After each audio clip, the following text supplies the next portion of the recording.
Okay, so wow, who are you gonna call? Christina, I guess. Hello everyone and welcome back. So there was a lot happening in this episode, especially in the last two episodes, because up until this point, the magic has been a storyline that has been in the background, and the only time it's been accelerated is in response to trauma. So for those of you wondering about the finale, I feel like expect the unexpected, because I really don't think it'll end up being what you think it's gonna be. So we kind of start off with Dee's situation, and I think finally, because of what had happened to Diana, they're all kind of seeing through the same lens. And of course, they start off by like yelling at each other and blaming each other for everything, when in fact it's all their fault, right? I mean, especially Atticus. And you get a lot between Atticus and Montrose, but keep in mind that after George died, Atticus was the one who was in charge of Diana. He took on this father figure. He was always there talking to her. Apparently he knows how to French braid her hair. So for me, he's the biggest failure in all this. Like, he was really responsible. And, you know, ultimately all these adults failed. And this is what it took for them to kind of sit together and for once actually be forced to compare notes and see things through the same lens. So Diana's in a pretty bad situation. And who are you gonna call? Not Ghostbusters, but Christina. So Christina comes and pretty much states the obvious, that there's very little we can do for Diana. And more so than that, she says the only person who can reverse this curse is Captain Lancaster, who, mind you, this whole little bit here was really interesting because Christina gives them an ultimatum. She says, okay, listen, I'll do the best I can. Like, I can't save her, but I can kind of postpone the inevitable if Atticus is willing to basically give me all of his blood so I can become immortal.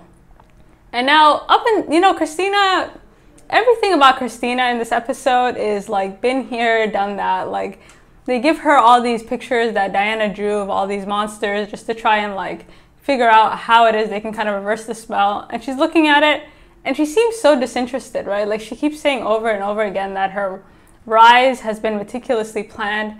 And I really think that she's gone through these multiverse universes. Like, she's kind of gone through her own journeys, and she seems to know every possible alternate ending.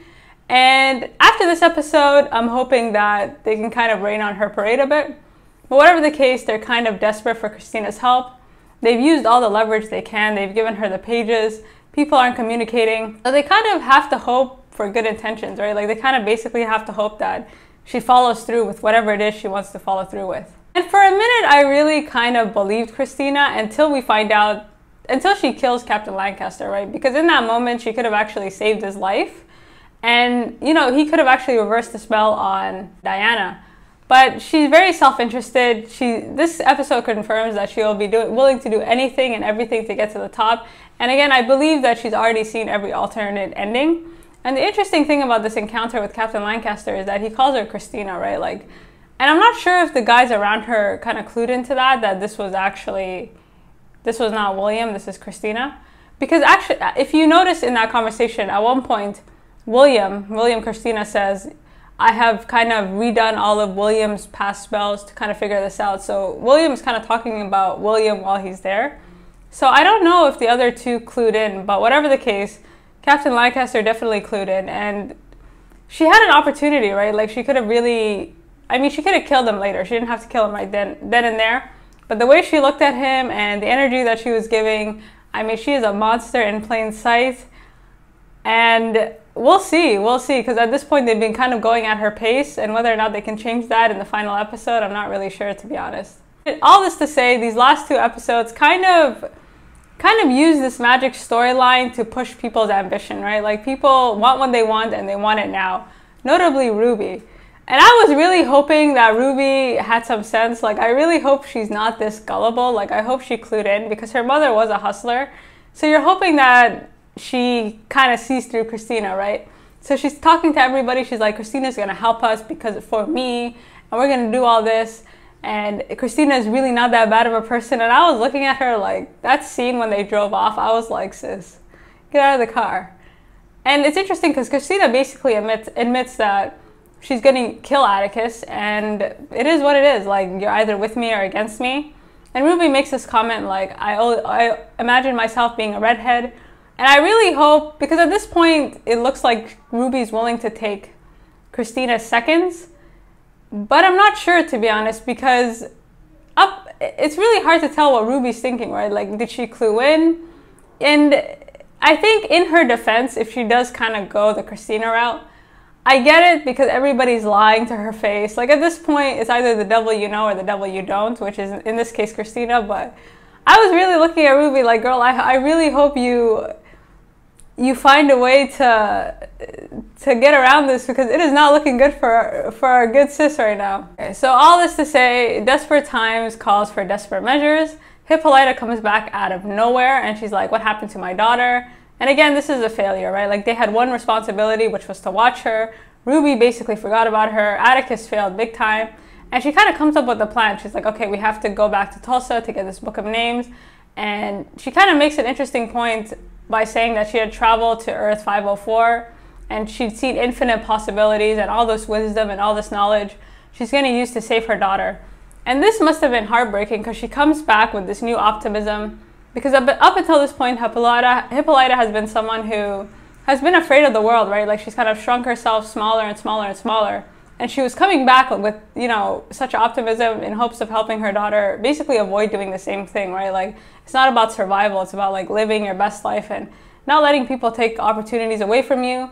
And she really wanted to help Diana kind of be who she basically wouldn't allow herself to be. And the fact that she's kind of put in the situation that she has to save her daughter, and her daughter might not get to live like this life that she wants her to live, and she might not be able to help her, is just not something that Hippolyta can accept, especially coming out of that journey. So I really enjoyed her push, and she keeps saying, you know, give me information, like, you guys are useless. And I really hate how, again, they're still on this, like, we're here for your best interest. And it's like, shut up. Like, I'm asking you, she's asking simple questions and she wants simple answers, right? And they just keep pushing back, and they have failed on multiple levels. And again, like, everybody seems to be getting hurt, but the people who really need to be getting hurt, right? Okay, so a few things to note here before we get to the Tulsa Massacre. Did anybody else notice that the time machine placement has changed? And for me, I think that suggests that this is a possible ending that Christina did not see coming, because again, I'm under the belief that Christina at this point has gone through this multiverse and she's kind of seen every possible ending. But the fact that the time machine is no longer there might suggest that this is a blind spot that Christina has, and maybe whatever happened in this time period has affected the future, right? Like, they did actually change the future. So the Tulsa Massacre, this again, following the last episode, I really think they did a good job of balancing the history with the magic.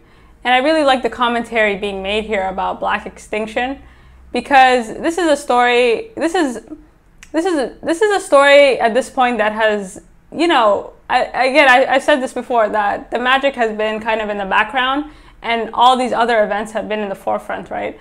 So we haven't really gotten any leeway on the story basically until the last episode, right? So you're fed all this information and you're like, oh, okay, we want more. But before that, we didn't really care, right? We're just kind of watching it to watch it. But I think this balance here, again, I thought it was a good commentary on Black extinction. And the Tulsa Massacre was supposed to be a cautionary tale, right? Not to fly too high, right? It's kind of meant to shrink the Hippolytas and create this mentality. And after this episode, we see that history actually isn't something that should be a cautionary tale. It's something that should strengthen you. And not only that, empower you to basically take charge of your own destiny and change it, which is what I think happened at the end of this episode. And I think after what Letti, Atticus, and Montrose experienced again, I don't see how they can actually give this book to Christina. Like, I don't see how, after everything they saw, they're able to give it. And this is set up really nicely right away, because again, we've been going through all these adventures. We're not really sure how it ties in with everything. And they've been kind of on adventure time, right? Like, they're like, okay, let's go to the next one. And Atticus and Letti, they kind of jump through the portal like it's Indiana Jones, and they're ready for the next one. And Montrose is hesitant, right? Like, he's like, this is not a game. Like, this is not an adventure. Where are you guys going? And this hesitancy and this... And before I even start, like, Montrose's acting in this, like, Michael Kenneth Williams was phenomenal. Like, if he wasn't in this episode, he made this reenactment feel very real. I think this would have been a very hard shoot for him, because he really captures this this present and past, and he balances it out really nicely, because you feel his fear, right? You feel like this impending doom that's coming, and you feel actually the way that he played his character, that he really lived through this massacre. Like, he portrays that very beautifully. So I mean, Montrose at this point has been a love-hate relationship, but before I even get into it, like, the acting by him in this episode was if it made the whole thing feel even more real. Getting back into it, Montrose doesn't want to go through the portal. He's kind of saying, like, this is not, like, we're not talking about, this is not about the Book of Names, right? Like, you're talking about a reality. Like, he lost family in this. And I love the speech he makes before the massacre starts. He says, you know, you haven't seen war yet, Atticus. Like, you have no idea what you're talking about. You have never seen war in your life. And a point of contention between him and his son is the fact that he wasn't even drafted, right? Like, Atticus volunteered for the war. And for Montrose, this is just ridiculous, right? Like, if you want war, you could have just stayed home. Like, this is a war, right? Like, you could have just stayed on the front line. The fact that you went to go defend a country that basically let the people who committed this massacre get away with it, for him is, like, unforgivable. So he really kind of sets up this tone, like, listen, this is not about, this is bigger than Christina, right? Like, this is not about, like, y'all need to really think about what you're doing here. So I think the way they reenacted the Tulsa Massacre, to be honest, was done in good taste. And you can disagree with me, but the reason I say this is because Montrose is there to give them a reality check, because he's reliving a lot of trauma. He's not only living a historical trauma, but his own personal trauma, right?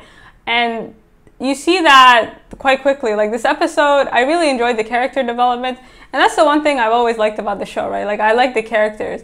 And I've always found the magic to be not that interesting in comparison to, you know, the reality of everything else they have to deal with, which is a far scarier horror than anything Christina could ever come up with. So Montrose has to relive a lot, and you see the cycle of violence, right? So there's this tension between Montrose and Atticus, because Atticus basically, he finally finds out that George is probably his real father. And this history of violence and the cycle of violence, we kind of get to the origin point of it. Like, we get to see how, essentially, to be honest, like, hurt people hurt, right? And I teared up when I saw Montrose, young Montrose, and his father. I mean, not only did his father beat him, he's, like, publicly shaming him, right? Like, he's really just letting everybody know that his son he's not really proud of him. And we get from the scene that Montrose he took most of the beatings, right? Like, George is not someone who took a lot of the beatings. And this relationship that he has with his father really, really scares him, because I had to rewatch the last episode, and Montrose says at one point that he had to choose a life, right? Like, he had to choose a family, because he couldn't risk kind of being who he was as a gay man, because this meant, during that time, being institutionalized, especially as a black man to this day. Like, you can really get hurt. A lot of bad things can happen. So for him, it's a sacrifice he had to make to hopefully enable something good to happen. And one of the most beautiful things he said is he had to kill all the soft parts of him in order to become a man. And, like, men have sons, right? And his son is Atticus. And watching his father just kind of beat him, because you also get flashbacks from Atticus of his own father beating him.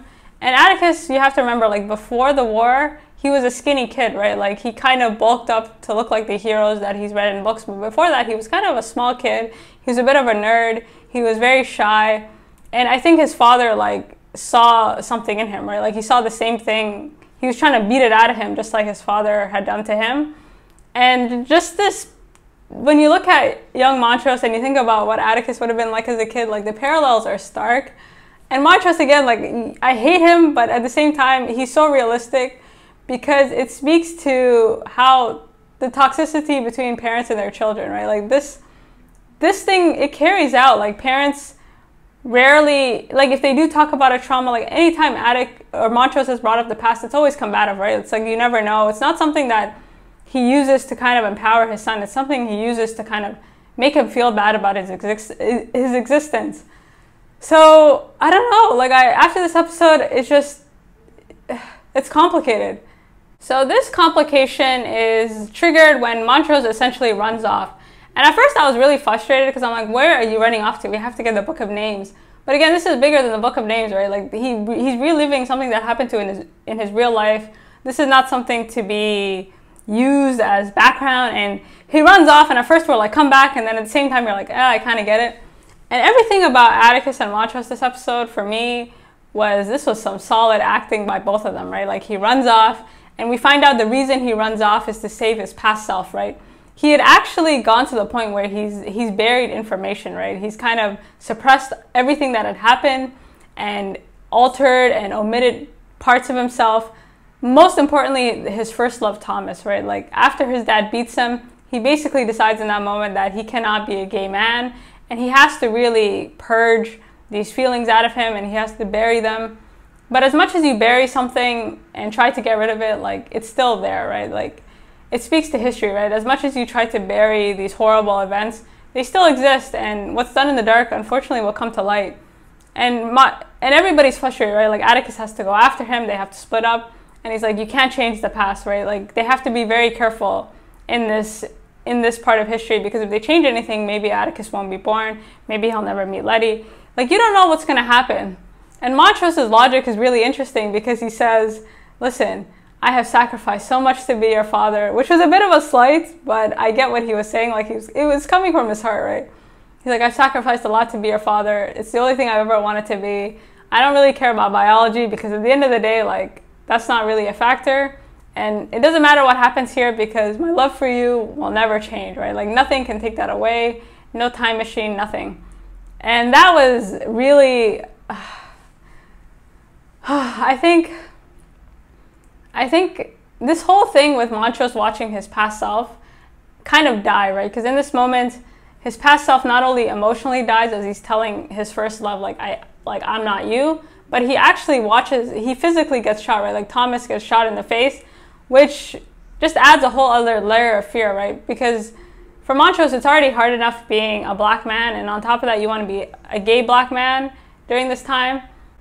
No, like, that's not something that he could even contemplate. And I think the fact that he was trying to save Thomas suggests he felt like a coward, right? Because up until this point, he carries this macho, he talks with his chest up, right? And he killed all these soft parts of himself, really to hide his fear and his own insecurities, right? Like, this was not an act of courage. This was an act of fear to kind of save himself. And this whole thing about survival and just living day to day, this is something you can see Montrose regrets.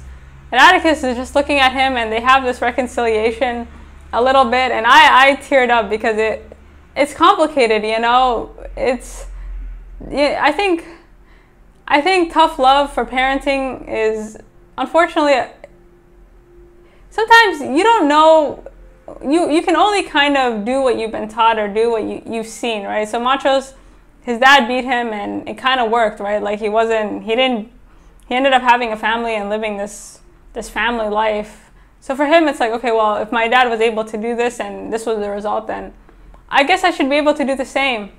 So before you judge Montrose, you have to remember, like, you can only do what you've been taught or what you've seen from your parents and your family, and it's complicated. And of course, this whole thing about burying yourself and trying to erase parts of yourself, they still exist, right? And this was exemplified by the fact that Atticus was this mysterious man with a bat.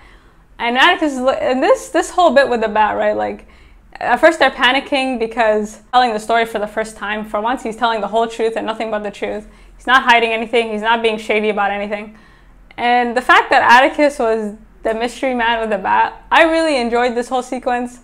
It brought joy to my heart. Like, it's like everything that Montrose could have been, or, you know, all the good parts of him in that moment were illuminated through Atticus, right? Like, so despite all his burying, despite all the bad things that Montrose has done, there's still some good in him, right? Like, he still has humanity despite his actions, and this humanity lived on through Atticus, and he grabs the bat and he starts swinging it, and I enjoyed watching him just, like, beat the out of these people, like. And I don't know, like, this whole episode for me slowed everything down. It put things in perspective. It put things in context. And yeah, the last episode was interesting because I keep going back to it. it gave us a lot of instant gratification in terms of the magic storyline, right? Like, you get all these little tidbits, like, all of a sudden we're going to the autumnal, you know, whatever, the equinox, and there's this thing, and you're like, what the hell's going on? Like, since when? Since when? Since when are we doing this? So, and then all of a sudden you're like, oh, okay, give me more, like, basic facts that I'm not sure I care about. So watching this episode, it was a humbling experience for everybody, especially Atticus and Letti. Like, they really needed to slow down. And we get to Letti, and she's the one tasked with getting the Book of Names, right? Like, she's the one who has to basically make sure that everything goes off. And as soon as the massacre starts, she is running for her life, right? And this, like, you can kind of see her whole, just like Atticus, right? Like, they kind of get, like, this isn't about the book. The book becomes kind of less and less interesting because they're kind of seeing their history, and they're seeing their family, and they're seeing all these people that they are related to and connected to. And and not only that, but there's nothing they can really do to stop what's about to happen. So Letti is able to get to the house. She's with Atticus's dad, Dora's father, who is kind of a goat, right? Like, he's a cool dude. He's a nice guy. You know, that's the energy he gives off. And Letti's in the house, and, you know, her shoes are off, and there's a lot of things going on. And they kind of make the point, like, Letti, if you have family to get to, you should probably get there now. And Letti's like, no, I have nowhere to go. Like, this is my family. Like, not that you guys would know. And she's talking to the family, and she's talking to Dora's sister. And Dora's sister is like, oh, I really like George. And for a minute, I thought that was a young Hippolyta for some reason. But I guess not. I guess that was Dora's sister. And they're talking, and she's just looking at her like, yeah, like, I can see that, like, knowing exactly how everything turns out. And of course, they're running out of time, right? The massacre is getting worse and worse, and they got to figure it out. Like, they got to go, they got to do these things, and she's looking for the Book of Names, and this old lady comes in, and she already knew that Letti was, there was something off about Letti from the moment she saw her, right? And specifically those shoes. And she kind of talks to her and says, what the hell, what are you looking for? What do you need? And the whole time Letti's telling her story, you could tell that this lady totally believed her, like, because she didn't seem shocked or alarmed by anything she was saying. So you knew she had the book, or you knew that she knew where this book was. I really like this interaction because, just like the whole thing with Montrose and Atticus, like, it's supposed to humble them, right? Like, she gives, ultimately, Letti's able to get the Book of Names, but kind of on the condition that this is to contribute to your welfare, right? Like, this is not something to be used for evil. This is not something to be used individually to save yourself and no one else. And also, it's a means of passing on history, right? Like, it's a means of making sure that what happened on this night is not forgotten. And up until this point, Letti and Atticus, they've kind of been seeing things in a narrow way, and there hasn't been a big picture. And by giving her the book and sort of beautifully stating that, you know, your baby being born, Letti, will be my flesh turned into, or my faith turned into flesh, kind of giving her the responsibility of not only passing on this history, but also really moving forward and making decisions with this history in mind, and not contributing to history repeating itself. And Letti, this whole bit where you're kind of watching this woman burn alive, and she knows she's gonna die, and there's nothing Letti can do because we don't know how any of this will alter the future, was, whew, that was it. This voiceover that kicks in, like, where is your fire, was just beautiful, right? Like, where is your fire? And this can be related to every single person in this plot. Because as I've said, like, as horrible as Montrose is, like, it's complicated. He's dealing with his own trauma, and then he's living in a society where this isn't even a massacre. They called it a riot. And this whole voiceover, like, where is your fire, basically is meant to really emphasize the fact that sometimes we forget about our past, right? And your past ultimately shapes the future. And if you're not moving with your past in mind, and if you're not using that as something to empower you and to love you, and if you're using it as a cautionary tale to scare people or to really make people feel bad about their existence, like, history will always repeat itself, because it's actually your history that empowers you and enables you to really kind of stand up straight and make your life better, right? It's not about just surviving, it's about living, and it's about really kind of not letting people take opportunities away from you and not letting people get away with trying to erase you. And the other thing I really enjoyed about this voiceover is, again, this whole thing, where is your fire? Because Christina makes an interesting speech, mind you, after she tried to recreate Emmett Till's murder to feel some type of emotion, that the reason that her family wanted this magic is just to bend the world to their whims and kind of get what they want in terms of money and power, but she wants it to experience the world, right? Like, she wants it like a world of firsts, right? Like, she wants to be the one to feel everything and really experience it. And this whole thing of where is your fire is basically suggesting that it's your ability to live or feel things or move through the world in a productive way is really dependent on your history. And if you don't know your history, or you kind of bury it, or you kind of erase it, then history will keep repeating itself. Or like, where's your fire? It's kind of this past that gives you this fire to move forward. And this is what Christina is lacking, in my opinion. Like, she has no history, right? She feels nothing, and she kind of lives a void, right? Like, everything is for her and herself, and that's just not how the world works. Like, this where's your fire speech is meant to allude, like, you are part of a community and everything is interlinked, and you are not an individual. So as much as Montrose tries to bury it, for example, like, you're part of a bigger community and everything connects, right? Like, everything you do affects other people, and if you don't have that in mind, and if you're not kind of moving with intention and keeping the past in mind, then you're not going to have any fire, right? You're not going to have any real, you'll never figure out what you're doing wrong, and you'll keep kind of doing the same thing. So this whole voiceover, again, it was humbling, and it slowed everything down. It reminded us of the balance that we need to really move forward. And watching Letti slowly but surely make her way back to the portal, I think, as frustrating as it was, like, granted, it was frustrating, but I think it's just to indicate that we are no longer going at Christina's pace, right? Because in every adventure we've had, they've been kind of running out, and they're kind of like, hey, we did it, like, checkpoint, like, high five, guys. But now she's walking slowly, like, I'm not going at her pace anymore, I'm not doing this and that. And in the background, you can kind of see Montrose, like, name all these people who had been butchered during the massacre, you know, what their jobs were and just because, and the people he names, they were like surgeons, they were people who were really, you know, pillars of their community, but it didn't stop them, right? Like, the whole point of him kind of calling everybody by their name and letting this memory kind of float to the surface as it should have always been there, or as, like, kind of letting these memories kind of come up, and not only that, but like voicing them, I think just really speaks to the fact that the goal of this massacre to kind of scare Black Americans into kind of submitting or like knowing your place, it didn't work, right? And not only did it not work, we're gonna fly higher and be much stronger than we were before. So he finally is able to voice it, and they're going slower. Like, finally the pace has changed. They're not just trying to get from point A to point B, and they finally get through the portal. And I love if you notice, like, the contrast between the two voiceovers, it's pretty much the same speech, right? Like, where's your fire? And it ends with the children. And we get kind of a zoom out, and you see Diana still in a really bad state, because I'm hoping that after this episode, they change the pace.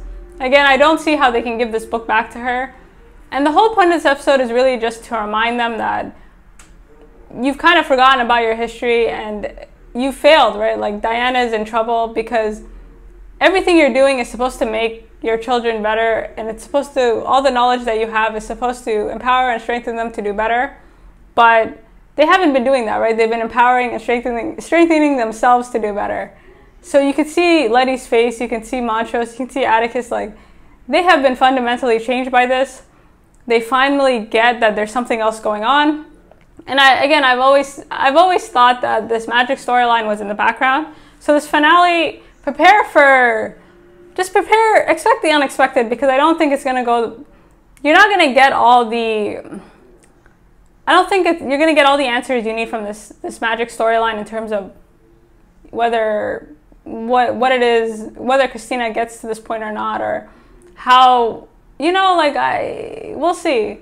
We'll see how it ends. But overall, I thought the last two episodes especially they accelerated quite a bit. But the reason they felt fast is because all of a sudden this this magic storyline was being pushed to the front, because there's just this, you know, people want to protect themselves and they want to feel safe, but this was in response to trauma, right?